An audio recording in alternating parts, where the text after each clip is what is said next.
That was a long pause. We'll edit that. Oh, we'll edit Go that. for off the back. Hello, happy New Year's Eve, listeners.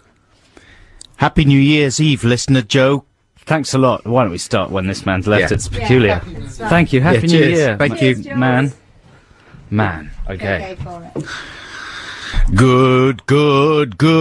Good vibrations. What are you doing? Good. I'm the Beach Boys. Have you heard of me? No.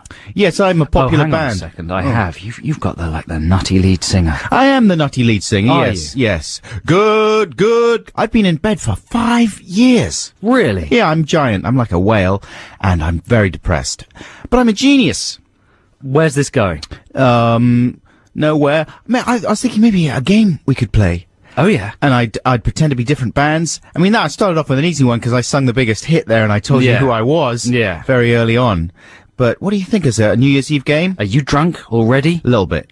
Hello, listeners. This is Adam and Joe's BBC Six Music. It's New Year's Eve. Woo. We're building up to the biggest party night of the year.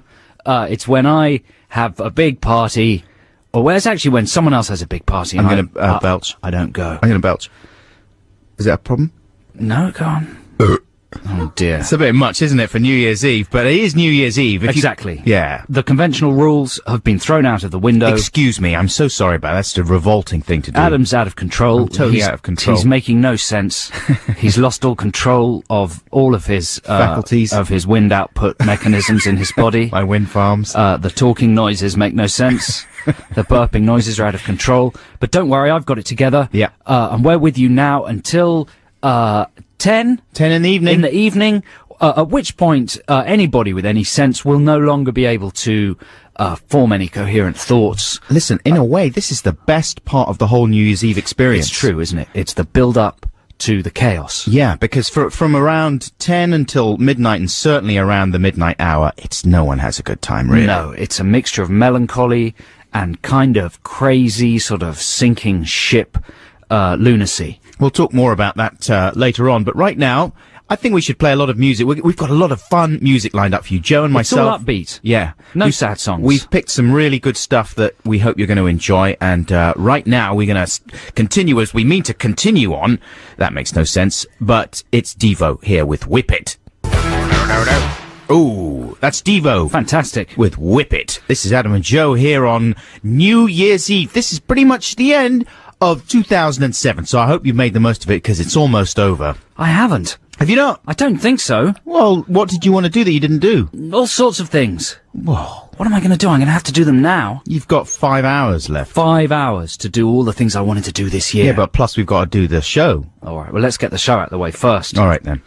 Listen, what I did, listeners, because we always like to prepare a great deal for these programs here on Six Music, I went out and I bought a review of the year, a book from Bookshop, and it was reduced. It was £4 off because the year's almost over, so they figure, well, no one's going to be interested in the year anymore. So it was a little bit of a bargain. But I'm going to be flipping through it throughout the show. There we go. It's a kind of, it's a review of the yearbook, so it's got pages on everything that happened in the year, which gives us the opportunity to do one of those exciting talk about what happened in the year shows. But looking at that book, I already feel like I'm living in the past. Do you? I know, it seems like a long time ago, some of this stuff. Well, doesn't it? something about 2007 reminds me of 1987. In what way? I just think that in the future, I can just imagine us in the future looking back at that book and thinking, why were we interested in any of those things? It feels like the past already. Do you know what I mean? Well, it was Not a very the recent past, but the ancient past. You've got a lunatic kind of right-wing nut job in the White House, like you did in the 80s. You've got a power-crazed Thatcherite lunatic in the Labour House. These are just the views of Joe Cornish, not the big British castle as a whole. You've got the sort of man Thatcher. He left after a while. I'm not being controversial. He was very outspoken in his high regard for her policies. Tony Blair. Blurt, yeah. Man Thatch. Man Thatch. Yeah, the man Thatch. So there you go, I rest my case. Did you shed a tear when Tony B. Lyle left the White House, the Brown House? I didn't, no. I did not. But that was one of the many momentous things that happened in the year. And all through the show, we'll be going through the year. We've segmented it into themed portions, and we'll be discussing the highs and lows of the year. Look, I've opened up a page here that's all about the Big British Castle, and it's entitled Auntie's Bloomers. Yeah. It's got a picture of the Blue Peter set with socks on there. It was a tricky year for the Big British Castle, of Yeah. course. But we won't go into that. It's okay now because we've arrived. We've arrived. We've solved We're all going the to problems. fortify the whole castle. No one's going to be able to get in now. Everything's fine because we've got a defense plan. You know what? One of my favourite records of this year, one of my favourite singles of this year was one that we played when we took over from Sean W. Keaveney on the Breakfast Show. Yep. That was our first little bit of tenure here at Six Music. And it's by Edwyn Collins. It's called You'll Never Know. And we're going to play it right now. Well, it's one of the comebacks of the year, isn't it, for Collins? Absolutely. In every way. So enjoy. Edwyn Collins with You'll Never Know My Love. One of my favourite singles of the year. This is Adam and Joe here on BBC Six Music. Happy New Year's Eve, everybody. We hope you're drinking responsibly. Yeah. Because let's not forget that 2007 has been the year when the government has decided to control various naughty things that the populace do, such as smoking indoors, drinking irresponsibly. Those are the only two things I can think of. Fortress Britain. Fortress Britain. It's time for the people of Britain to pull their socks up, stop messing about, stop being silly generally, and just get in line a little bit more. But here's the thing. One day, folks, you're going to look back at 2007 and think, we had it pretty good then. We were still wandering around without ID cards. Yeah. We could go pretty much wherever we wanted without being security checked and tagged. And the police didn't wear gas masks. They didn't have those electric batons yet. Exactly. They didn't instigate the Judge Dredd program, where police could issue death certificates on the streets. Is that going to happen? That is going to happen. That's supposed to happen in 2000 AD, so they're a bit late on that one. Yeah, it's happening next year, I think. Is it? Also, they're the new parking meters will kill you. That kill you, like in Blade Runner. Exactly, yeah. they'll kill you. The other thing, of course, is that, like these days people, grown-up people might say to you, do you remember when you could smoke on the tube? Do you remember when you could smoke on the bus? In the cinemas? Yeah, Adam and I remember that from our childhoods. And it seems like a distant memory from a world gone mad. That's right. And now in the future, people go, do you remember when you could smoke in restaurants? Hey, they'll say, do you remember when you could smoke? Yeah. Yeah? Yeah. Do you remember when people used to be free to make up their own minds about the choices they made? Thanks a lot, Tony Blair. But then, of course, you could come back with Tony B. Liar. He was just protecting the people who were dying from passive smoking. It's true. Right? It's We're covering true. all the different aspects of this all debate. the different aspects. It's a very good Quite thing. skillfully, I think. And these are all good things. These are all very positive developments. Very positive. It's been a brilliant year for freedom. All around the world. Where do you get that from? I don't know. I'm just being positive. Okay. There've been a lot of very well thought out wars, brilliantly planned environmental interventions. It's good to see the world really pulling its socks up and taking on global warming in a united way. You love pulling socks up, don't you? I just think everyone should pull their socks all the way up over their heads and then hop around like big boinging dancing socks. So there we go. That's politics. We've dealt with now from 2007. Who knows what we're going to be dealing with next? Here's a glimpse. In the form of we can't tell you what's going to happen in the world next, but we're going to tell you a little something about what's going to happen on BBC Six Music next. Which is more important. Yeah, with this trail. Curtis Mayfield there with Superfly. This is Adam and Joe, BBC Six Music, here on New Year's Eve, our exciting pre-New Year's Eve show. A show to take you up to 10 o'clock, of course. Then at 10 o'clock, we've got the Queens of Noise and all sorts of insane party antics happening here on Six Music. So whatever you do, stay tuned. New Year's Eve. I love this song. Drinking all the way. Classic song. Oh, what fun it is to drunk. Until you're very drunk. Oh, New Year's Eve. Year's Eve. I really hate like it so this much. Always in the wrong place on New Year's Eve. I love that song. I'm so pleased you sung it. Oh, it's New Year's Eve. I don't like this song. I hate this song. Oh, it's New Year's Eve. This is a bad song. I'm glad that song stopped. I'm going to release that next year. Really? There's something to look forward to. Yeah, because,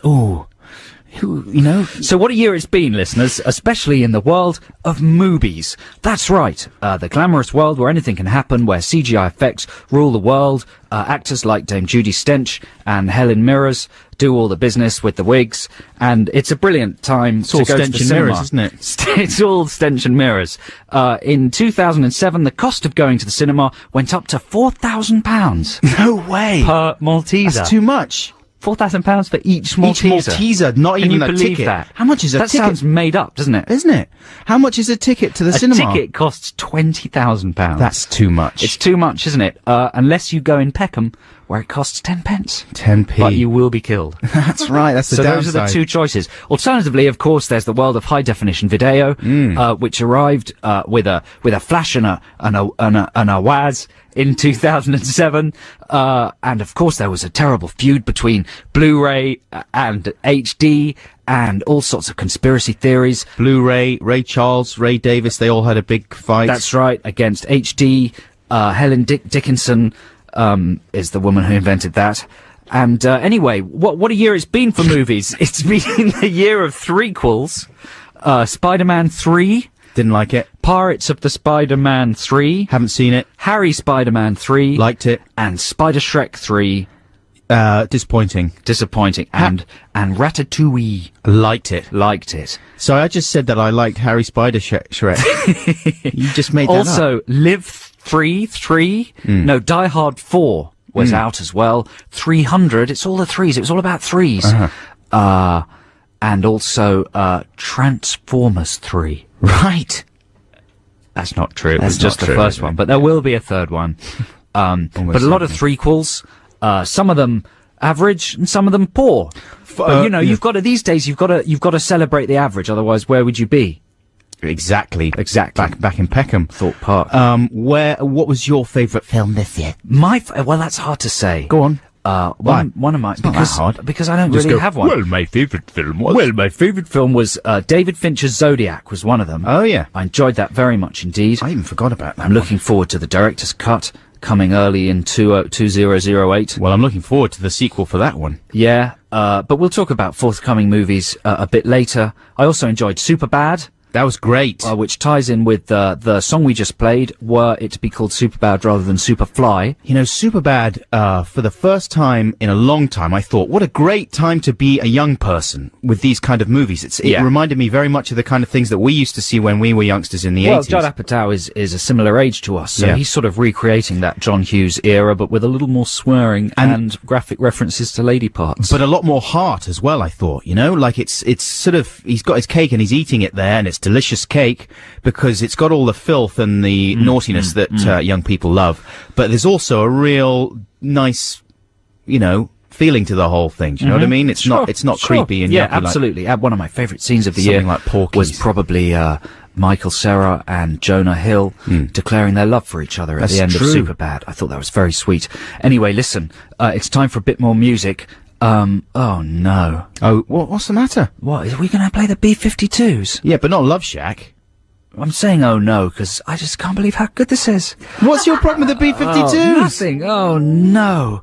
I can't believe this is so good. Hit it. Here's the B-52s with 52 girls. This is a peach. I picked this one. I'm going to beat Joe up in a second for not liking it and being faintly dismissive. I love it. That's the B-52s with 52 girls. This is Adam and Joe here on New Year's Eve 2007. We're with you for the next 2.5 hours, but right now it's time for the news. The Chemical Brothers with Do It Again. They've done it again. Released another smashing record. That's nice, man. You're really good at this radio thing. Thanks a lot, man. This is Adam and Joe on BBC Six Music. Happy New Year's Eve, everybody. We're creeping closer to the all-important moment. If you're into like rocks and stones and new age type things, then this is a very critical moment for you. Chakras. All your ley lines are intersecting, various planets are aligning, beams of light are shining through staffs of Ra and illuminating the place where you should be digging early in the new year to find various grails or lost goblets. That's right, big underground caverns, the doors are preparing to swing open. Cats' behaviours, the behaviour of cats, I'll rephrase that, the behaviour of cats is very important. You should write it down and take it to a witch, and she'll tell you what it means. All that sort of thing. It's all happening, is it? It's all going off. This is a very exciting period Sure. in every sphere of life. You absolutely sure? Yeah. I mean, we've done politics and films and cats. We got lots more. What more do you want? We were talking in the music there.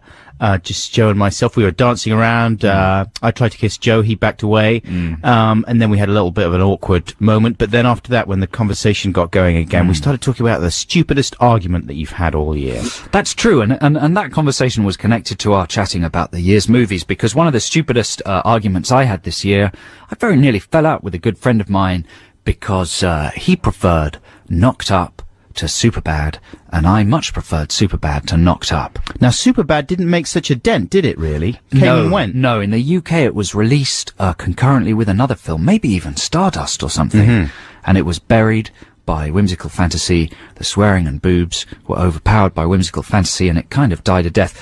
The two guys in it aren't as famous over here as they are over there. Right. Jonah and Seth. I can call them by their first names because they're friends of mine. Are they really? Not really, no, but I have met them a couple of times. Seth Brundle. Who's the guy, the young guy in it? Who's the sort of Michael main protagonist, Cera, the slightly weedy guy? Yeah, Michael Cera. Michael Cera, he's brilliant. What's he been in before? He has been in such films as Michael Cera story. Juno. That's not out yet. He's been in Arrested Development. He played George Michael in Arrested Development. That's his best known role. Not the singer George Michael. No. Yeah. They're in the joke. Right. But anyway, back to my argument.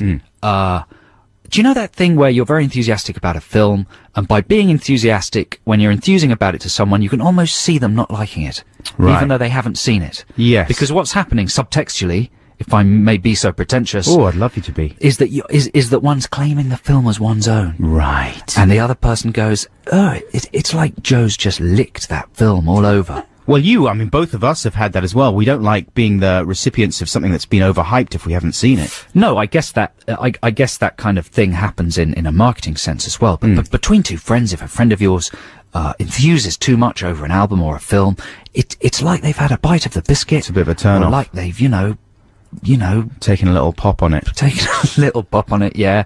Had a little fiddle with it. You don't want to bother with it, sloppy seconds. Yeah. That kind of thing. Anyway, this happened with me and my friend and Superbad. Glad I said what? Sloppy seconds. Sloppy seconds is simply when you've taken a spoonful out of the dish of meringue.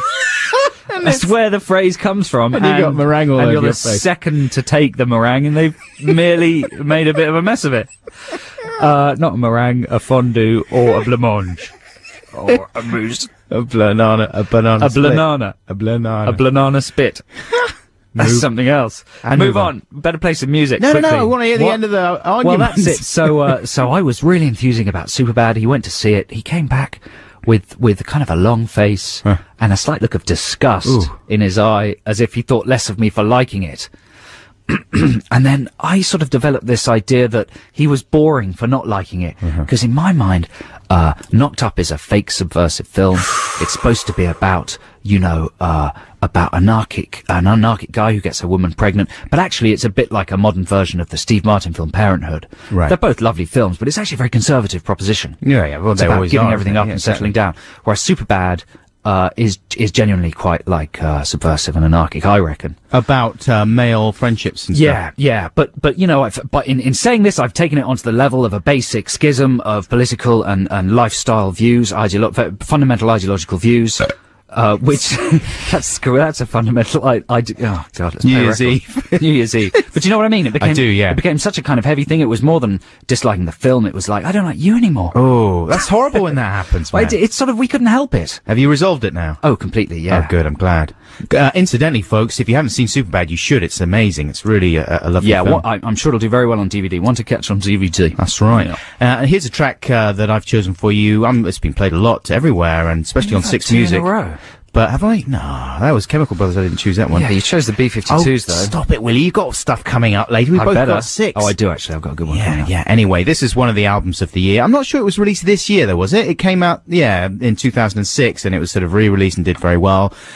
Some people write them off as a kind of Bruce Springsteen tribute act. Bruce Springsteen tribute act. I don't care, because they're good. This is the Hold Steady with Stuck Between Stations. Sounds like a Bruce Springsteen tribute band to me. That was the Hold Steady with Stuck Between Stations. You'd have to be some kind of churl to not even get a little bit of pleasure out of that. Come on. Go on then. What? I got a little bit of pleasure out of that. Yeah, that's very decent of you. This is Adam and Joe, BBC Six Music. Happy New Year's Eve, listeners. We hope you're drinking moderately. Yeah. Being nice to everybody around you. Hey, can I give you some practical advice, listeners? And you too, Joe Cornish. Have a glass of water right now. Hydrate yourself. Yeah, pull it back, yeah? Just pull it back. Pull it back for a couple of hours. You can get going again a bit later in the night. You won't regret it. Then you'll be in good shape. You'll feel less bad tomorrow morning. Think about how you're going to feel tomorrow morning. You know what? We're assuming that everybody's in a kind of a crazy party mood, but according to statistics that I've just formulated, during that song I made 1,000 phone calls. Did you? And I've drawn up some percentages, and apparently 63% of people really don't bother on New Year's Eve. Right.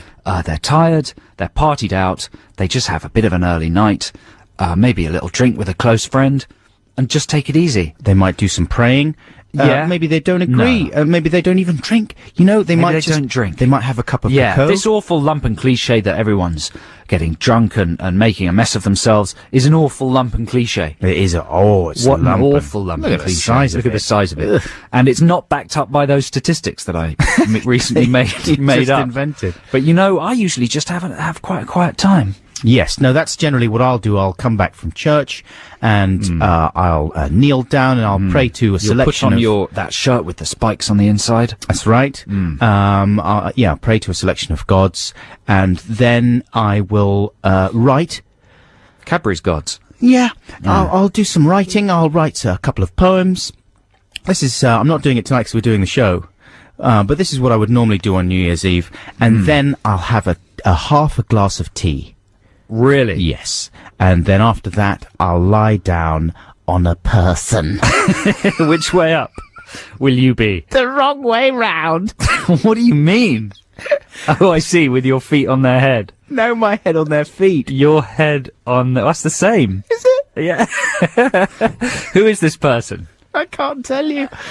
It doesn't matter. Is it David Cameron? It is David I Cameron. think it is, isn't it? You love David Cameron. Yeah. Okay, yeah, I'm saying this as if I've got something to move on to. After this, I want to chat a little bit about some more of the events of last year, especially, Jade Goody and the Big Brother thing.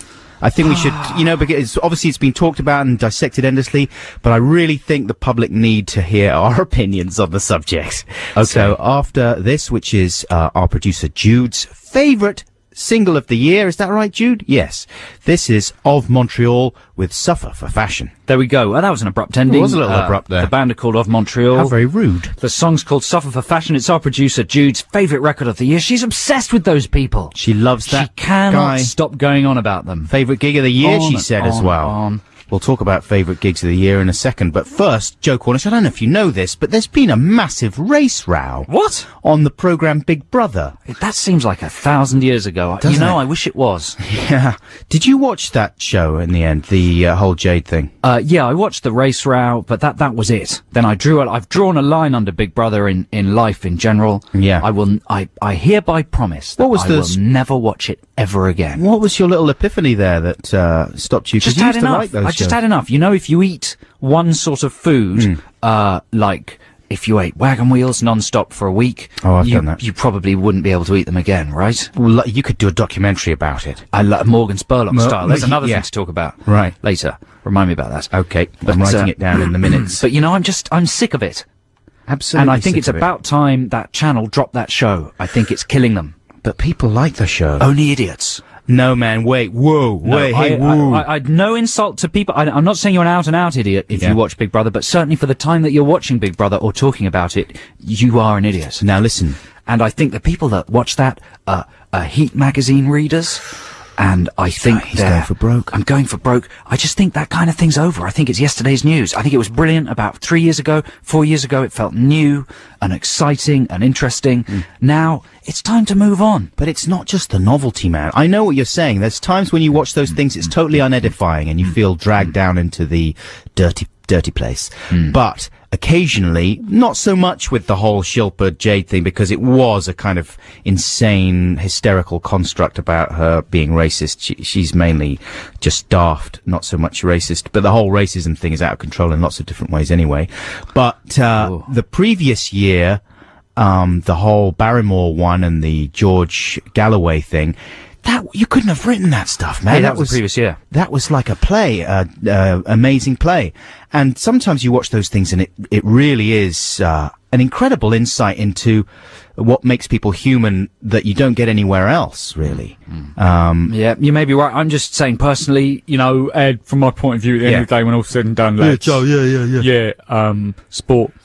is that I think I've seen it all. I've had enough. You've had enough. Oh my lordy. Well, listen, you've got your wishes because they're not going to do it's Celebrity coming back Big in Brother. the blooming summer. In fact, that's one of the nice things about the beginning of this year. You don't have that terrible thing where you start the year, there's a sort of vacuum of boredom, and there to fill it is blooming Big Brother. Celebrity Big Brother. I used It's to not love on this that. year. I hate it. They're not doing it. Anyway, music time after that ranting. It's a trail. It's a trail time. And it's all about Sergeant Pepper. What possibly could there be left to say about Sergeant Pepper that hasn't been said? We're going to find out right now. Blind the Family Stone with Dance to the Music here on BBC Six Music. It's New Year's Eve. It's very exciting for everybody, whether you're celebrating or not, isn't it? Yeah, only about 4 more hours to go now. Just less than 4 more hours until New Year's Eve, the big moment. You might get to snog someone. Really? Yeah. I haven't snogged somebody for years. You might get to. If you're in the right place at the right time, everyone will be kissing each other and you can just take advantage. Wow. You know, you just let it last a little bit too long and bang, you're in there. Because generally, that's the time of year where you could legitimately go for the mouth rather than the cheek. Don't you think? That sometimes happens. What? This is a disturbing scenario because, I'm not going to be with you on New Year's Eve. You're standing around, you're in a room, there's maybe 4 girls there, 4 blokes, they could just assume that everybody's paired off already, right? Maybe married couples in there, long relationships and things. There's no singletons drifting around, but you all know each other very well. The clock strikes 12, everyone starts kissing each other, but it's like you're really good friends. You've known each other for years. Some of the girls might think it's acceptable to go for a little kiss on the lips there. Do you need to talk about your marriage? Well, marriage is a wonderful thing, and I enjoy being married more than almost anyone in the world. But still, a little random kiss on the lips there at New Year's Eve might be nice. Who are you thinking about? Who are you thinking about? My best Maybe friend. Karen Matthews. No, my wife's best friend and her sister. No, I'm not. I'm not. Wow, there's going to be fireworks for Paris New Year's Matthews. Eve at the Buxton household. That's for sure. Listen, she's going to be trying to get some snogging action off my more hunkier friends anyway, so it's all... It's all a bit of a disaster, isn't it? Listen, really? I painted no, a picture. It's lovely. It's lovely. It's like the 60s, the 70s. It's Right. like the ice storm. It's not like the It's ice storm. brilliant. I knew you were going to say It's that. brilliant. Yeah, we all pop the keys in the bowl there and then go off. Of course, I'm just in a long-term relationship. I'm too cowardly to get married because I just like to entertain the idea that anything's possible. So in a way, I'm living in more of a fantasy land than you are. Wow. If such a thing is possible. Listeners, you got a double slice of truth cake there. Yeah, wow, that's lucky. And there was some irony icing on top of it, but mainly it was the ingredients were truth.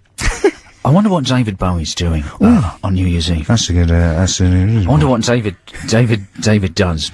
He probably does something superlative I do something superlative on New Year's Eve. with a little Anything bit of there? theatricality. With a And little bit of theatricality. And they probably they probably do amazing charades, but charades for David pieces Bowie's of work. amazing at charades. He can do the accused without making it Filthy. libelous. Exactly. But they probably do like Jacques Brel songs and stuff as It's true. Him and subjects. Iman. Is he still married to Iman? Very much so. Yes, and he probably has Joey Bowie around. Is it Zoe or is it Joey? It's Joey these days. It's Joey. And Joey's round there, yes. I've met him. Iman's got many children. When have you met Joey? I met him in the video shop. Don't you remember that story? Yes, I do remember. Yeah. Tell it again. I can't really remember what happened. But I didn't find out he was Bowie's son until after I'd spoken to him. Oh my gosh. He was telling me he made short films. Right. Yeah. Can you imagine what kind of short films it? Can you imagine what kind of short films My son makes. Here is some David Bowie anyway. that It's a reason fits for this terrible, nicely, doesn't it? This terrible impression fest. This is David Bowie's song, what is called Moon Age Daydream. Did you know he did this song by cutting up words and rearranging them on a I'm board? cutting up words and rearranging them. Just sounds like someone else. David Here we go. Gervais. Here's some David Bowie. David Bowie with Moon Age Daydream. And we are nearly entering the Moon Age. 2008. 2008. What is the short term for 2000? And oh no, we had the noughties, didn't we? I'm just talking rubbish. Adam. Yes, the noughties. We're not out of the noughties yet. And there's no shortism for the actual individual year, is there? No. Like what? I'm going mad. What shortisms have there been for any year? Let's not delay this. Let's not prolong this. Oh. Just pick up another subject. Go on, bang. You forgot about Hot Fuzz in your movies of the year. That's true. Hot Fuzz. Hot Fuzz for us is more than a film. It was sort of a way of life for a bit, wasn't it, Adam? Because Adam was in it, of course, and I did loads of stuff behind the scenes and stuff. Where can people find your documentary, Joe Cornish? Actually, only on the American versions of Hot Fuzz. Right. On the American DVD or the American 3-disc DVD. Is my documentary, but of course I was writing a script with Edgar, so I was with them when they toured America earlier this year. Good times. They were good times. That was fun, man, and it was one of the most successful, certainly homegrown movies of the year. Certainly was. It made about 20 grand in the UK. Unfortunately beaten by the infinitely superior Mr. Bean's Holiday. 20 million even. 20 million, I'm sorry. I believe Mr. Bean made about 22 million. That's right. Which makes it two better than Hot Fuzz. Yeah. Which is, have you seen either of those films? You've seen Hot Fuzz, obviously. I have seen Hot Fuzz. Have you seen Mr. Bean's Holiday? I haven't seen The Holiday of the Bean. It's almost scandalous that it's more successful. Well, there's a lesson there of some kind, isn't there? It's for the little kids. It's for the little kids. The money's in the under 10s. And for the Bean people. Yeah. And there are many Bean people around. Does Bean people, the Bean Man, does he speak in English in this one? Yes, he says, Bean. Burn. Bean. Yeah, and he doesn't do any other talking. He says, can. Can. What? Can. Can? Yeah, because he's trying to get to the Cannes Film Festival. That's the plot. So he says, can. Right. He has trouble speaking. It's the international language of humorous, rubbery faces, though, isn't it? That's why it's so popular, because it doesn't exclude anyone except, of course, comedy fans. But there's notes. I mean, you can be snobby about being. You can be snobby. It's easy to be snobby. I tell you a good little prank to do. What? If we were still in the prank game. Yeah. I'd dress you up as Mr. Bean. I'd hide a camera, and I'd have you attempt to do some of the things Mr. Bean does. Right. Make friends with a small boy he doesn't know. Cause trouble in a restaurant with lobsters, and see what the genuine public reaction would be. Right. I warrant it wouldn't be charm and mild amusement. It would be arresting, police intervention, instant police and intervention. Arresting. Notes on a Scandal was also a big UK-based hit, or UK-produced hit. You weren't such a fan of the Scandal Notes, were you? I thought it was a bit overcooked, I quite overbaked. liked. I enjoyed watching it. I enjoy my films overcooked. Do you? Yeah. You like them with a burnt edges. Yeah. I thought it was nice. I mean, it's mainly because I've got a fixation about Cate Blanchett. She's adorable. She's adorable. And of course, I was in a scene with her in Hot Fuzz. That's right. Kate and I have acted together. Cate Blanchett was in Hot Fuzz, if you don't know this already, folks, but she was disguised heavily, she played Simon Pegg's girlfriend in the film. Yeah, she was a CSI officer, so she had a mask on, she was disguised. But the eyes gave it away. She's got beautiful elven eyes, as featured in the Lord of the Rings trilogy.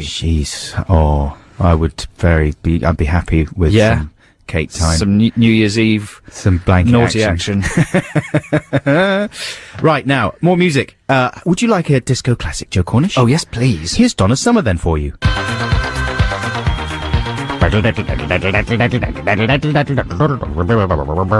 Giorgio Moroder. Welcome. Thanks. Hey, Giorgio. That's Donna Summer with I Feel Love. This is Adam and Joe on BBC Six Music on New Year's Eve, the most exciting night of the day. It's the most exciting night of the day, the most exciting night. Which isn't saying much, because of course there's only one night per day. Of the day. So it's going to be exciting, isn't it? Yes. Now, we were just talking in the break there about films, again, that we've seen this year. Obviously, we're going to be focusing heavily on the pop cultural aspect of the last year, because that's what we tend to occupy ourselves with. But Joe was talking about one of his favourite films, A Good Year, the Ridley Scott film. Thanks for bringing it up. Was that this year? Yeah, it was. And listeners, I wouldn't say it's one of the one of the non-ironically best films of the year, but in terms of a sort of dazzling mess of, it's almost like A Good Year. You've sort of got to see it at the cinema. I saw it at the Empire Leicester Square. Sitting 2 rows behind me was John Prescott. I tell you that before, looking very grumpy. And the thing about it is, it's like being invited to Provence for a couple of hours, where you spend your time in the most incredible country house, with the beautiful surroundings, a beautiful lady called Abby Cornish, no relation, but a sexy young Australian lady, and Russell Crowe making a complete tit of himself. Yeah. And it's an awful business, terrible story, embarrassing, cringe-making, awful series of disastrous scenes, but so beautifully rendered and so lovelily presented that it's sort of like, you know, a fantastic holiday with a mad uncle who leaves before you get bored of him. It was so strange, though, that it was, you know, it's the team, obviously, that brought you Gladiator, Ridley Scott and Russell very Crowe. macho. Obviously, self-consciously trying something totally different. Well, you know, the common factor with a lot of bad films made by good people is beautiful locations. Yeah. Often set in the Bahamas or Hawaii, or, you know, you always know you're onto a stinker when they're set somewhere that's provided a lovely holiday for the crew. Yeah. And you know they're having a better time behind the camera than they are in front. And indeed, that was the business with A Good Year. You know, I think Ridley even shot it at his own house or something. He made very little effort. He would have just been drinking cognac with Russell and eyeing up Abby Cornish's baton. Having a wicked time. And, getting the shots in the can as quickly and efficiently as possible. And that sort of thing. He works so hard, Riddles, man. Just in this year, Sir Riddles. He's a national treasure. A Good Year, he went straight on to American Gangster. While he was doing American Gangster, he was sorting out the new version of Blade Runner, and doing that incredibly thorough and detailed stuff. We were talking about the Blade Runner special edition a few weeks ago on this program, but I've been watching even more of it since then. I mean, it's the gift that keeps on giving, that stuff. If you're in any way fond of that film, you must just get the full, massive 200 disc set, because it's got some incredible stuff. The one bit, did you check out the bit, Joe, when because, you know, the new version of this film, which Ridley says will be the last, the final cut of Blade Runner, contains some little fixes, digital fixes on a few of the effects that he was frustrated about. Riddle Fix It. And one of the riddles that Riddle fixed was, a scene where Harrison Ford is talking to some snake dealer in a market kind of thing, and the seen through a window. Yeah, and the lips were notoriously out of sync with the dialogue. Yeah. But he's fixed that, and here's how he fixed it. They got Harrison Ford's son, who is now the same age as Harrison would have been when he played the part of Deckard, and they put him against a green screen and got him to loop the lines and lip sync them. But it's amazing because although Harrison Ford's son looks a little bit like him, I mean, quite a lot like him, obviously he's not an exact match, but his lips, his mouth are exactly right, and they put on the scar as well, Harrison Ford's scar. But it's all seen through a sort of dusty window, isn't it? Yeah. Obfusced. Exactly. Can I say that word? You can. I like it when you say that word. And they matched his lips in there and everything with his son. You know, I didn't even notice that. I was amazed that it was, you know, it worked and they were all talking proper, but I didn't know they'd done that. That's amazing. I love riddles. Extraordinary business. Here's a bit more music now. I picked this one for you listeners. Yeah. This is a band, a sort of offshoot from one of my favourite bands, Talking Heads, and this is the Tom Tom Club with Genius of Love. There you go, Genius of Love. Hope you enjoyed that one. This is Adam and Joe here on New Year's Eve 2007. Oh my gosh, I'm so excited. I can't believe it. But right now, here is the news. The news just doesn't stop just because it's New Year's Eve, right? The news is happening all the time, and here's more. The Klaxons with Golden Scans. This is Adam and Joe on BBC Six Music. A very happy New Year's Eve to everybody. Hey, I'd just like to wish everyone who listens to our show and everybody who listens to Six Music a very happy birthday. What are you talking about? No, I meant a very happy New Year. Oh, right. That makes a bit more sense. Yeah. So we've been talking about movies in 2007, and of course there's lots of exciting movies to look forward to in 2008. I'm going to just list some of them to whet your movie tight. Oh. Indiana Jones 4.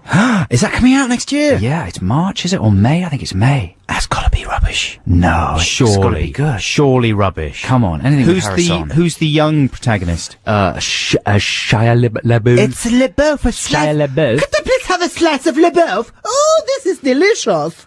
He's in there, is he? It's him. The Blanket's in there. Catherine Blanket. Cake Blanket. Is in there. Ray Winstones is in there. Oh my gosh. And Harrison Please Ford. tell me Ray Winstones is not doing his American accent. I will slay your monster. I will slay your monster. No, I don't think he is. The Sex and the City movie, that's something for ladies to look forward to. Oh, no. Yeah, that's not going to be any good, is it? No. The By Happening. no means. M. Night Shyamalan Ram's new film, The Happening. What's the twist? Well, the twist is that it isn't.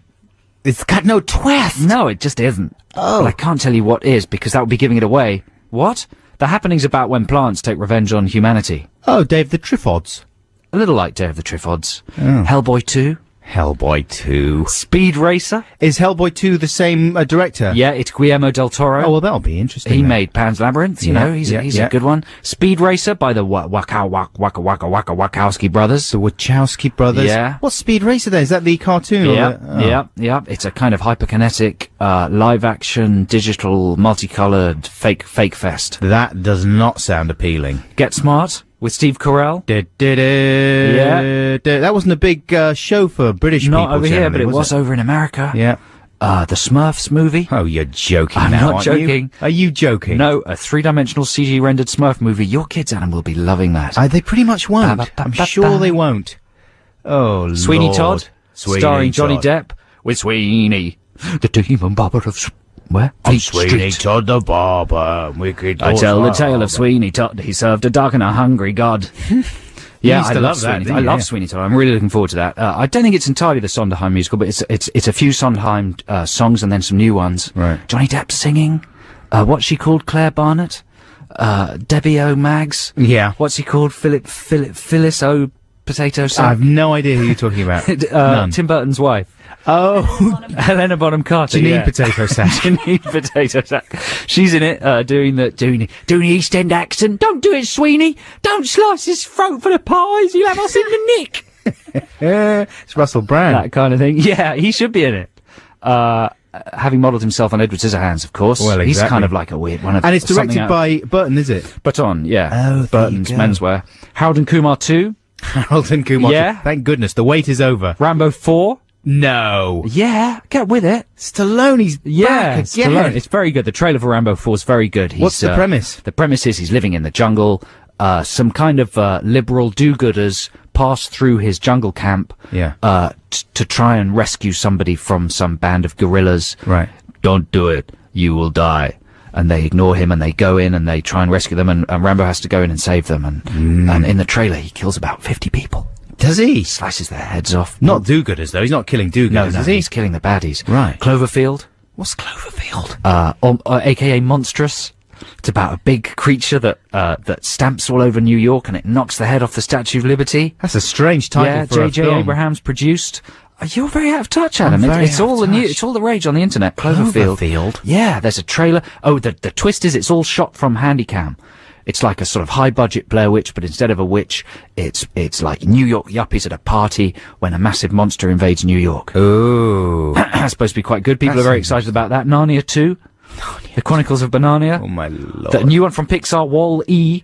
Oh. Kind of looks a bit like Short Circuit all over Very again, but excited CGI. about that. Had a trailer Yeah. for that before Ratatouille. Oh, Ratatouille, yeah. I was very excited. Remake of Footloose. No. Yeah, they're remaking Footloose. Who's in that? Dunno. Bond 22, new Bond film. Bond 20. Oh, yeah, I'm up for that. We like Craig Charles Yeah. playing, he's reinvented the role of Bond. The Funky Bond Bunker. Yeah. Iron Man. Iron Man, that's going to be That's good, going to isn't be it? good. Good cast. Who's directing that? That's directed by Jon Favreau. No. Yeah, who done the brilliant, what was it called? Elf. The House in Space. Yeah, Elf and Zathura, Zathura, yeah. whatever it's called. The Dark Knight, the new Batman film. Oh, Yeah, directed by Christopher Nolan that's great. with Christopher Bale, Timothy Bale. Yeah. What's he called? John Bale. John Bale, Christian Bale. Oh, you know what? I saw, Michael Keaton. is he and in Jack there? Nicholson. And Prince doing the song. Oh, great. That's the old one, isn't it? You know, I saw that Christian Bale film Rescue Dawn the other day. Yeah, it's a bit of a disappointment. It is a little if bit. you've seen the original documentary, Little Dieter Needs to Fly. Ooh, I'd like Which to is see the that. actual guy Right. talking you through his story in the actual locations. It's a bit nuts, though. I was a bit let Hey, down. if you don't know what we're talking about, don't worry. Don't worry about it. Yeah, if you do, then that would have been a bit interesting. That's it for film news for the time being. Now, here is an exciting new sound for you, Joe. This is a man, a Frenchman. He's from France, and he Yes. has harnessed the power of the synthesizer. Motorboat. The motorboat synthesizer. have a motorboat? Yes, he does. He's got 3. Motorboat? And he makes a record using computers and a robot called Johnny Face, and that's who he used for this one. It's called Equinox 5, and it is made by Jean-Michel Jarre. Enjoy. Here's the thunder. Can you hear the thunder? Shush, shush. Oh, can you hear the thunder? Oh. Yes, yeah, that's it. the music will sound like in the future. Wow. When was that recorded? It is not yet recorded. It's made. Really? It is being made in the future. It was beamed intercepted. back by. There's a man. I have him. He goes forward in the future. He steals music and he sends it back to me. Motorboat. Motorboat. That was Jean-Michel Jarre. This is Adam and Joe on BBC Six Music. We're drawing ever closer to a brand new year.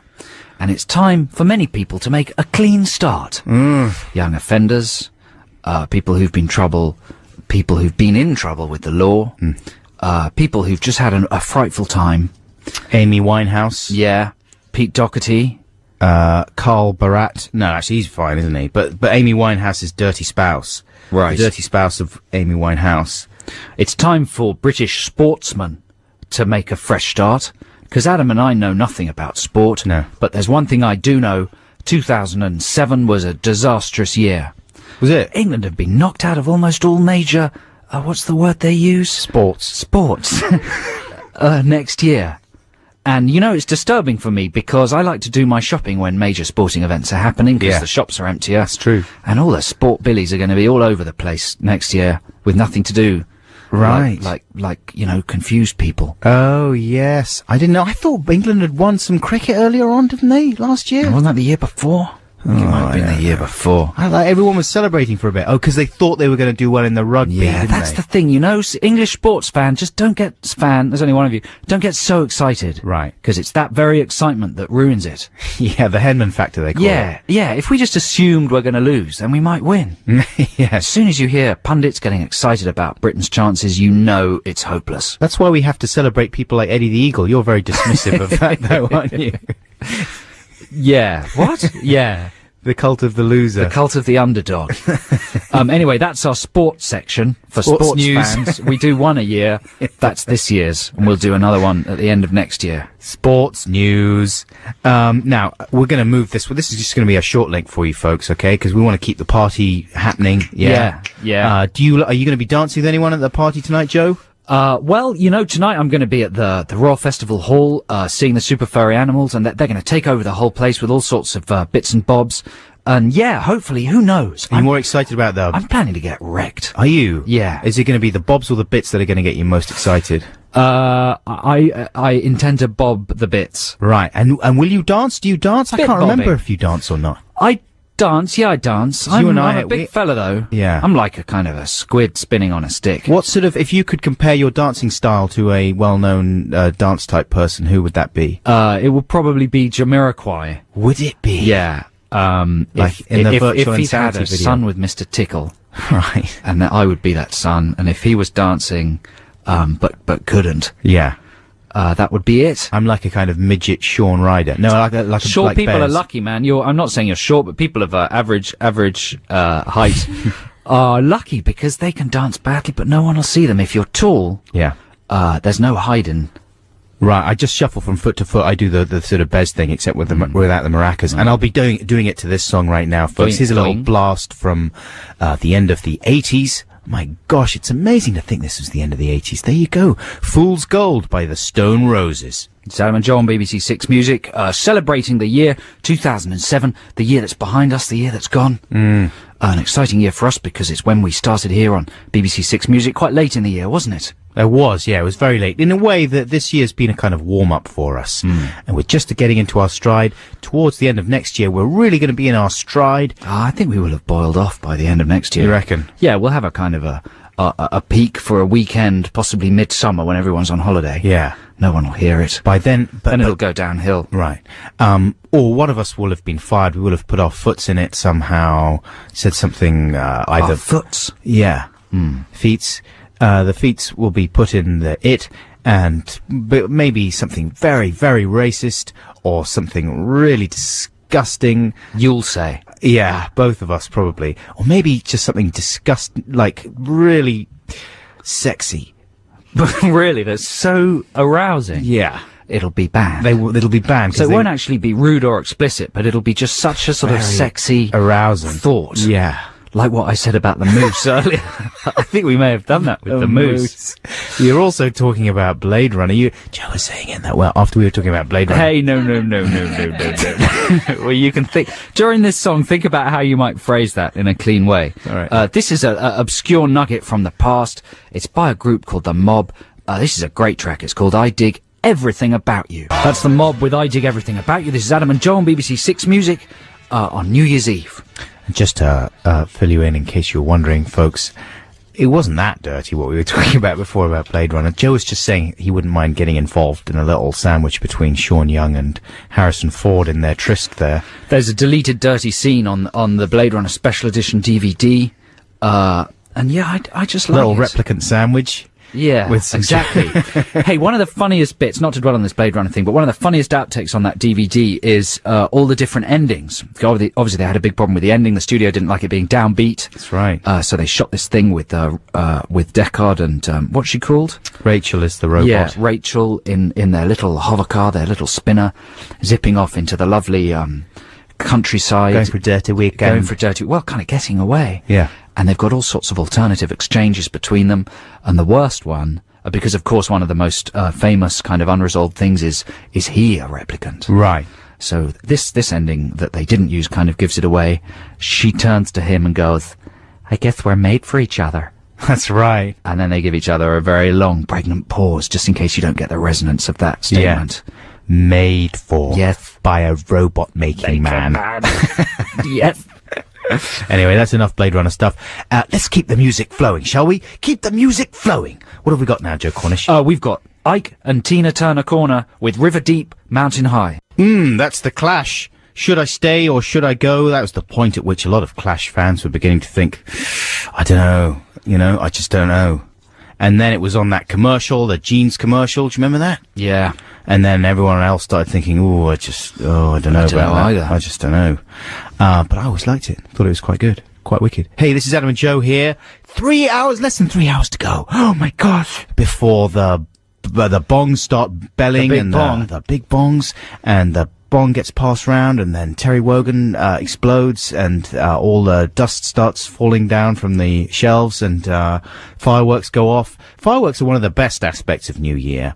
Are they having like a big display in London town this year? Yes, they are having a big display on the Thames. That's nice. It's designed by a French man. It is the French fireworks. So. It's the amazing French guy what did the I might be talking out of my lower hole. But the guy that did the amazing Sydney Millennium ones, I think he's a French fellow, and he's doing them on the Thames, and I, from my vantage point in the Royal Festival Hall, will have an extraordinarily good view. I thought you were going to say, I am setting them off and giving a short speech. And now, Joe Cornish from Six Music's Adam and Joe radio show will set off the fireworks after this short speech. Go!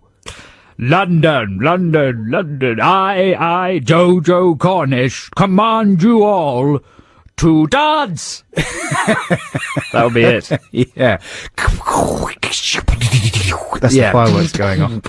Yeah, brilliant stuff there. What a brilliant fantasy. If only that could happen. Yeah. Not only I, but everyone would be really happy. They would be amazed. Yeah. Oh, it's never got better than You're going to talk about something proper? Well, I was going to talk about the social networking phenomenon, Facebook, of course, which... one of the major phenomenons of the year gone. Yeah, absolutely. About to have gone. You're not a Facebook person, are you? No, I'm a MySpace person. And that's something that happened to me this year. I got a MySpace page. Yeah. Yeah. www.myspace.com/Joe Cornish. Yeah. Yeah, and I've got about 1,200 friends. You've got a lot of friends on there. It's not very many, comparatively speaking. That's good, man. Well, I mean, bands that are low in the charts that have 50,000. No. Yeah. Well, that's just madness, though. Yeah. I mean, that's all it is like a sort of online flyer when you get to that many. You know, it's just a way of telling them, our new single's coming out, and that's about it, isn't it? Yeah, that's true. I love my friends. Yeah. I know them all by name. Do you? Monty, Splotch, Sprockles. Mr. Tibbs. Yeah. The Funtles, Crunch Bucket, Wendy, Nancy Face, Tibbs. Yeah. And do you all get together and have little parties every now and again? No. You and your MySpace friends? No. I got a very rewarding message though the other day. Somebody was asking me questions. Somebody else posted, don't imagine that Joe Cornish actually reads this. He's very successful and busy. He's probably got a PA that just posts on it for him. Yeah, that's really what That's happens. really what happens. You don't have a PA? A baked PA. What does that mean? I don't know. But I don't really have that many friends on Facebook because I always assumed the whole point of Facebook was to make it an accurate representation of how your friend network is constructed. And in fact, one of the enjoyable applications that you can get. Do you know about this whole thing? You can add applications. Sure, yeah. Right. One of the nice applications you can get is a sort of graphic representation of how all your friends are connected. And it's really an enjoyable, interesting little look at the sort of degrees of separation that connect all the people you know. It's really fun. You can say, oh wow, look at him. He knows, like, the head of Channel 4 knows my friend over there. He can't be such a bad guy, and all this kind of thing. But I keep my friends down to a minute. So like, if you don't know me and you apply for friend status on my Facebook account, don't be offended if I just don't get back in touch with you, because I don't want to snub you by saying refuse. Talk to me. Yeah. Yeah, all right. I don't want to snub you by saying no, because that seems too harsh. I'm flattered by the fact that you might want to be my friend, so why would I rebuke you so roughly? But I'm not going to say yes, because I don't know you, and that's not the point of the thing, right? Right. So I only have a couple of hundred friends on there. Do you know what excites me about my Facebook page? What? I've got a massive list of people wanting to be my friends. So this is Facebook or MySpace? Facebook. Facebook, right. I ignore them. You ignore them. I must have about 49 friend requests. I've got well over 350 now. Have you really? Yeah. And And just ignore them. I'm not When I getting say back. 49, I meant 49,000. Did you? I meant 350,000. Yeah, but that's what I mean. But I go through them every now and again just to make sure I'm not missing anyone, because you do, like, some of them slip through the net there. But then I just think, what am I doing? Because I don't have any salient information on my Facebook page. There's only one goofy picture of me, or maybe two or something. Never respond to any pokes. If someone sends me a bottle of beer or whatever, I just don't do anything about it. If someone bites me as a vampire, I just ignore them. I was very depressed to find that one of my friends, and this was someone who was a fan of the Adam and Joe show, got in touch and sort of said, oh, you know, and I let her through the net this time. How does she repay me? A couple of weeks later, she sends me one of the most disgustingly grotesque sort of fear factor circulars. If you don't reprint this, this'll happen kind of thing. And it was a really horrible one, all about, like, I'm a 9-year-old girl dying of cancer. Do you want me to die if you don't send this to... And it was like, what? Why are you sending me that? That's a slap right back in my face there for letting you into my little gang. Lesson learned. Yeah. So anyway, don't forget... How long will this last, though? Do you think in a couple of years' time we'll all still have these sites?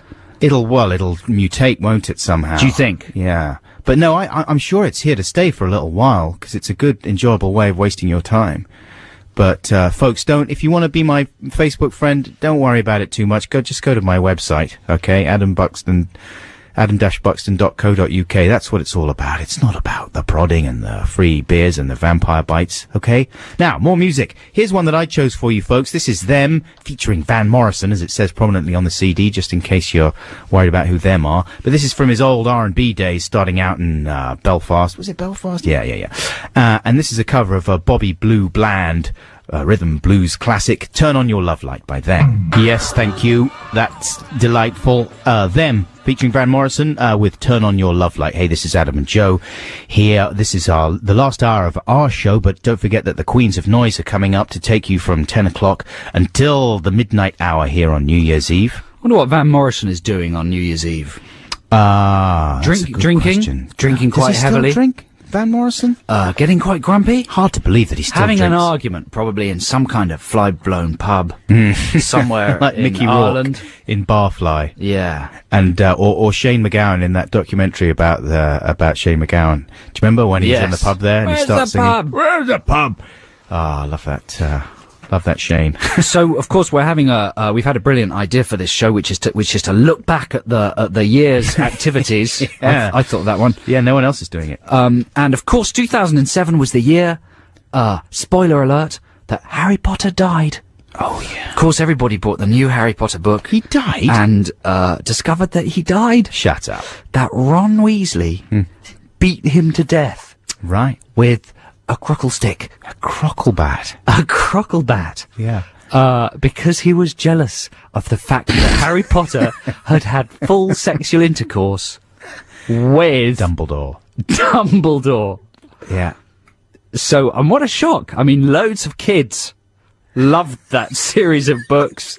And what happened? But they opened the back of the book, and the last line was, "To a bloody pulp." The only thing left recognizable was the scar on his crushed head. Of course, 2007 was also the year when Harry Potter star Daniel Radcliffe presented his sausage to the nation on stage. To the nation's theatre critics in Equus. That was this year, wasn't it? Yeah, and I remember going to a dinner party. You know, we can be a little bit risque at this time of the evening, can't we? I remember going to a dinner party, and some friends of mine had seen Equus, and being an idiot, all I wanted to know was about Potter's the wand. dimensions of the wand. Yeah, and do you know what the man said? Very satisfyingly, it was a gay couple, and man number one in the gay couple turned to me and said, "It's sorry, I've had a slight mucus problem." I'm trying to remember exactly what he said. He said, It's a grower, not a shower. He said, "It's a bobber." A bobber? A bobber. Okay, right. Yeah. Yeah, here. Yeah. I don't think I know what he's talking about. Yeah. So, that was exciting. Potter's wand. Harry Potter's wand. But of course, a very tricky year there for Harry Potter fans, it being the end of the series of books. I personally gave up halfway through the second one. Yes, so all the stuff we said before wasn't true. Not necessarily accurate, and not meant to reflect badly on us or anybody. Yeah. Because we'd like to avoid But there we that go. kind of Harry Potter controversy. fans can still be excited about lots more films that start well then get boring. She will, she'll keep the franchise going, surely. She's inventing somehow. a new franchise. Is she? Harriet Potter, yeah, Harry Potter's sister. No. Yeah. You're being silly now, aren't you? Yeah. Oh, I just never know. Could be though, that would be a good way to go, wouldn't it? Never know. Lady Wizards. Lady Wizards. terrible. She's got Lady Wizards in the Potter franchise. What are you talking about? Here's one of the bands that I saw live this year. Very early on, I went to see the Arcade Fire playing in the St. John's Chapel in Smith Square. Somewhere like that. Yeah, in London. You know, in Westminster. Do you remember Smith Square? Yeah. Conservative Party headquarters around there, and in the chapel. There a lot. I'm always there campaigning, trying to get people to vote Conservative. And the Arcade Fire played a gig in the little church there, and I went along with Julian Barrett, little name dropping for you, from the Mighty Boosh, and Rich Fulcher, and we were all grooving around at the front. What a gig it was! The Arcade Fire. Here's a track from their first album, though. This is Neighborhood Number 3, Power Out. Eaton Rumbles. Love that song. Before that, you heard the Arcade Fire, and I was saying that was one of my favourite gigs of the year. Did you have any favourite gig-going experiences from 2007, Joe Cornish? I mean, I'm not a massive gig-goer myself. I think I only saw about 3 or 4, but they were all pretty good. I saw Cornelius, I think, at the Festival Hall. That was very good. Who else did I see? I saw lots of people at Green Man. Oh, yeah. Oh, that might be it. Yeah, I didn't go to any festivals this year. I have to think a bit harder. I'll think a bit harder during the next record. I went to see Spoon at the Borderline. You know, I bang on about Spoon a lot. Yeah. They're one of my favourite bands. But, oh my gosh, it was the best gig ever. It was just incredible. The first time I've been to the Borderline, if you haven't been, folks, it's a little venue, kind of Tex-Mex bar with a teeny-weeny stage right in the centre of town in London. And it's just great. And, of course, with somewhere that small, it's only about 300 people you can squeeze in there. The sound is really good, and fantastic atmosphere, totally comfortable and nice, good crowd. Spoon were playing a blinder, and that was one of the best evenings I've ever had in my life. And then we all went out afterwards and had a drink together, because it turned out the guy I was with, my friend there that night, one of the people in the band recognized him as being in another band, and he came across and said, "Hey, you're the guy from the band," and I tagged along on their coattails. But wow, it was good fun, man. I had a great time. And the other best gig I saw this year was in Nîmes in France. I was out there on my holidays, and playing at that time were the Arctic Monkeys. They were playing in the sort of Roman Colosseum thing there in Nîmes, so we went along to see them, and they were playing a double header with the Arcade Fire. So it was Arcade Fire and the Arctic Monkeys. The Arctic Monkeys slightly wiped the floor with the Arcade Fire, it has to be said. But it was amazing in this big open air amphitheatre. Best gig of my life, that one was. Totally converted to the Monkeys as well. Hang on, which one was the best one? One was the best night of your life. Yeah. The other one was the best gig of your life. I am confused. They all melded into a big, amazing gig pot. Hey, listen, here's some music from the olden times. Crosby, Stills and Nash. This is quite a little-known track, but it's a great one. This is called Marrakesh Express. Crosby, Stills and Nash with the Marrakesh Express. This is Adam and Joe on BBC Six Music. Coming up to sort of the final segment of our New Year's Eve show. What's the service like on the Marrakesh Express? It's very erratic. Is it? Yeah. Are you allowed to use your mobile on there, or is it a quiet express? No mobiles, no. No, it's all very retro. Right. Yeah. Thanks for asking. What kind of sandwiches have they got there? I don't know what sandwiches. No pork. No pork. That's No. a shame. I was looking forward to a ham and egg No sausages, mate. sandwiches on the Marrakesh Express. So another big event of 2007. I know you're not much of a video gamer, Adam, but it was of course the year that Halo 3 came out. Oh, great. Yeah, Master Chief, he's a man in a green outfit and a helmet, goes around shooting grunts and jumping around and stuff. Yeah. A very popular game. It made $170 million in 24 hours. Wow. So it's the highest grossing in terms of speed, the fastest and highest grossing pop cultural product ever. Oh, my lord. Halo 3. Halo 3. Is it, like Space Invaders? It is like, well, kind of, yeah, it is, in fact, because the basic geometric dynamics of video games are kind of the same. You know, it's still attempting to shoot things before they shoot you. Right. But the perspective's changed a little. Yeah. And the realism of the surroundings has changed a bit since then. Now when you see adverts for video games in the olden days, it used to remind you that what you were seeing was not actually representative of the gameplay, i.e. it might have a fancy CG title sequence, but once you started playing, it would be a block. Footage not in game, I would say. In the bottom right, it would be all blocky. Yeah. But now it doesn't say that so much. Now it says it actually is a representation of the gameplay. Footage in game. In game. Yeah. Because it is wickle wockles, yeah. It's all wockly and wicklies all over the area. And you know, I'm a big movie fan, as you know. In fact, trying to think about gigs that I've been to, most of my big events this year have been amazing trips to films and stuff. But like Beowulf. Yeah, that was a good one. But one of the most exciting things, or one of the most kind of weird things, is that video games have almost got better than films. Really? Yeah, I find myself sitting in cinemas with my thumbs twitching. Right. Wanting to control things. How many hours of 2007 were spent in front of your Playbox? You know, not many. Yeah. I did play Halo 3 through. Have you got the Wii? I've got a Wii, yeah. Nick Frost gave me his Wii. Oh, that's nice Yeah. of Frosty. It is nice. And are you playing any sports on there? I played it for a bit and put it away. Really? Yeah. Why? What's the problem? Lack of games, Adam. Not Not enough games on the Wii. But Christmas is looking good for Wii owners. But, generally I try to moderate my video game usage. It's like recreational drugs, which of course one shouldn't use at all. No, never. But were one to, you just, once or twice a year. Exactly. Yeah? Oh, it's time for the news now. You ready for the news? I can't handle any more news. I can't handle the truth. All right? Say, You want lies, you just want made up news. yeah, I would love Yeah. some made up news. Okay, here's the news for Adam. Here's the news for Adam Buxton. Everything's fine. Yeah. What else? Everywhere. How That's about it. rabbits? Are they getting Rabbits on okay? are all jumping around. Oh, thank And now goodness. here's the real news. Now. Oh no. That's the Kinks with You Really Got Me. Hey, this is Adam and Joe here on BBC Six Music, the home of the BBC and the home of music. And the number 6. We are in our last half hour here. It's oh my goodness. Only half hour left of our show, and then it's the Queens of Noise coming up for 2 hours and to take you to midnight. What? They're here for 3 hours. The 3 hour? What? Do you want to do that again? They're here till Yeah, 1 that was a a.m. disaster, that whole thing. Hey, there you go. That's the Kinks with You Really Got Me. This is Adam and Joe here on BBC Six Music. This is the last half hour of our show. And then after that, the Queens of Noise will be here to take you through to midnight and beyond.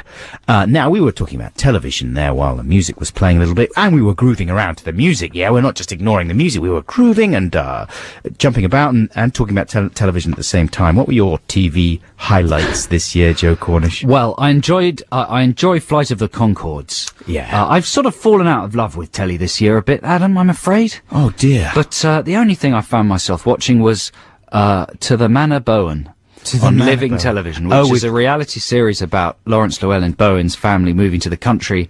I don't know what happened. I happened to catch it one week.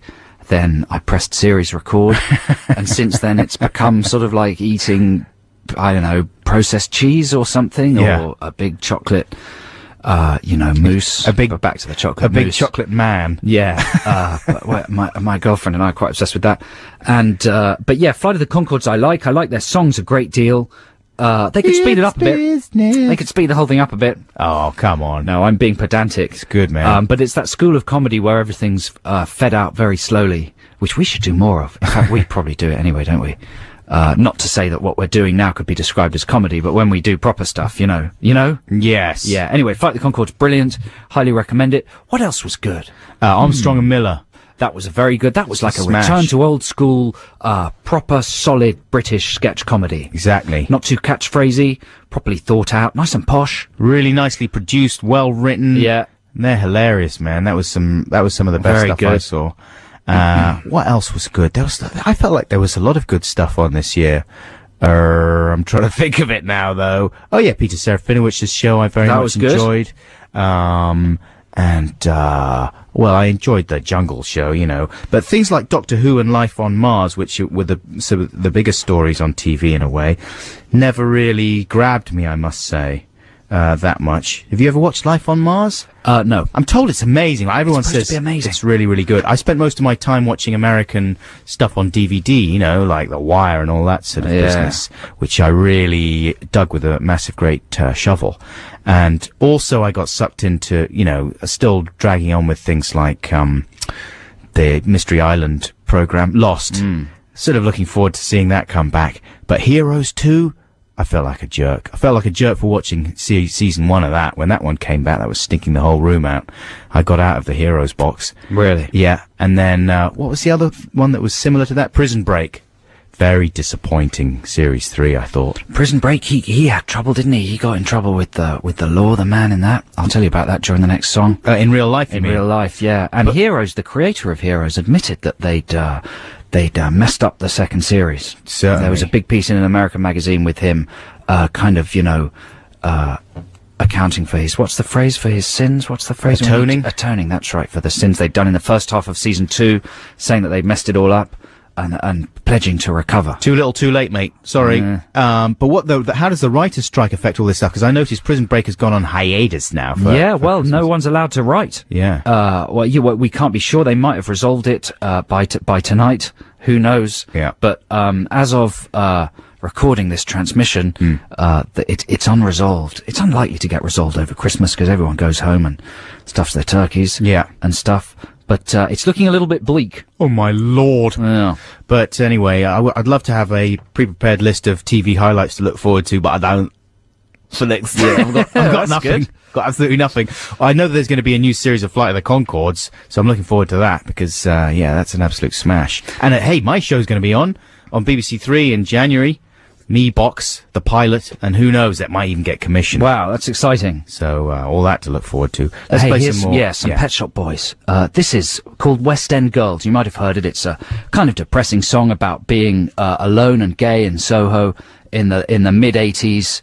And hanging around outside shops. And you know what? It links cleverly with what we were just talking about, because Flight of the Conchords did a brilliant parody of it in one of their early shows in Series 1. Here it is, the Pet Shop Boys, West End Girls. I think he was saying, we tie balloons on this steel walloy. I doubt he was saying that. I'm sure I don't think anyone else uses that word. Walloy. I'm tying balloons on this steel walloy. That was Folds with Balloons. This is Adam and Joe on BBC 6 Music, coming into the last little segment of our show here.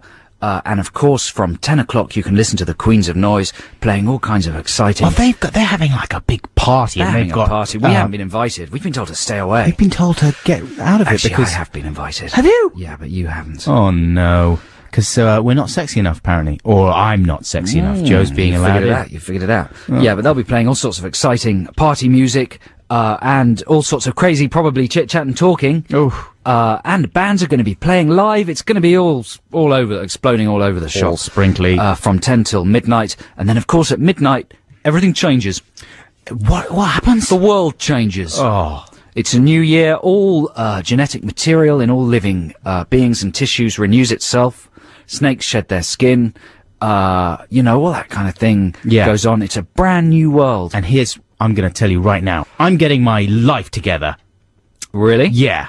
You're going to start afresh. I'm going to absolutely... What are your New Year's resolutions? I'm going to get incredibly fit and very tall within a week of the new year starting.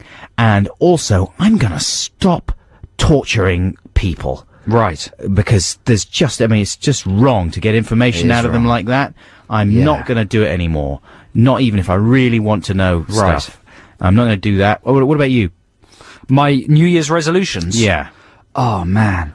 I don't know what I'm going to do. I really don't know. I'm going to also, my New Year's resolution is going to be over 300 DPI. Really? Yeah, quite high. That's high resolution. Yeah, because I'm sick of just everything being a little blurry. I'm going 1080p. Are you really? Yeah. Not 1080, not 1080i. Right.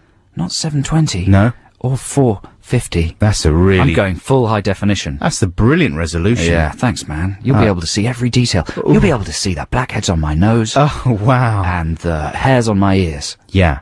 That's exciting. You know, I was just remembering earlier on, I popped out to the Lavvy there just during the Pet Shop Boys track and had a little reverie about previous New Year's, and I remembered one terrible one. You weren't there, actually. I was staying with some friends in a big house in Scotland, and it was a big party there. And it was in the olden days when we were doing the Adam and Joe show. It was our first series. And we did like a weird little sort of pilot series with just 4 episodes in it to begin with. And the 4th episode went out on New Year's Eve, 1997, I think. And 96, was it? Yeah. Well, the first episode of the Adam and Joe show. It was December 96. Right, there you go. Yeah. And so it went out on New Year's Eve 97. And it was going out like, it didn't end at midnight, but it was, I think, on 11 o'clock or something on Channel 4. Basically, I forced everyone at this party to sit down and watch the show as it went out live, because I was so excited about it, you know. I mean, I was amazed that we had a show on TV at all. But I made everyone sit down and watch it. So basically the whole party ground to a halt, and they didn't really dig it. So it was very embarrassing, and I had one of the worst New Year's of my life.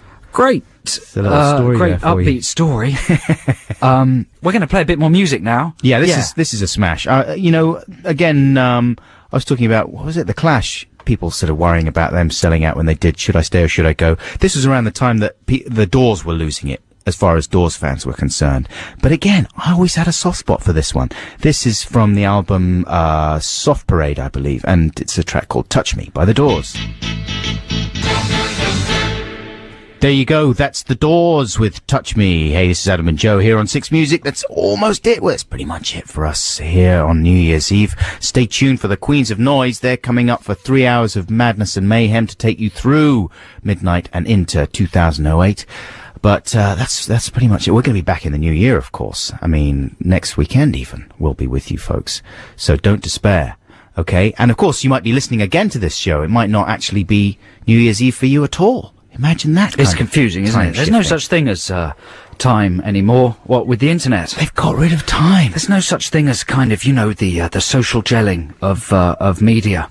Yeah. Now it's disparate, it's schismed. Everybody listens to it at different times. Exactly. No, Yeah. you'll never have that moment when... Get used to it. It's part of the future. 28 million people all sat round their tellies warming their hands to David Jason falling through a bar or whatever it was on Only Fools and Horses. It'll never happen again.